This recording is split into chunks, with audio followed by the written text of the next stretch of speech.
Good day mga ka-faith friends! My name is Rian Lefran and I am your Gospel Share for today. At ang ating Gospel ay ang Luke chapter 2 verses 41 to 51.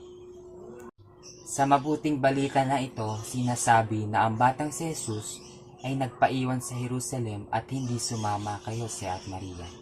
Sinabi din ni Jesus, "Bakit ninyo ako hinahanap? Hindi ba ninyo alam na kinakailangan kong gawin ang mga bagay na may kinalaman sa aking Ama?" Mga ka-faith friends, para sa akin, ipinapahiwatig dito na sa lahat ng ating ginagawa at gagawin ay laging nakakibat ang ating Panginoon. Na sa lahat ng araw at oras ay hindi ka nag-iisa. Para lagi tayong updated sa ating daily upload, please like, share, and subscribe to our channel, Facebook PH, or download the app, Facebook app, or register and visit at www.facebook.ph.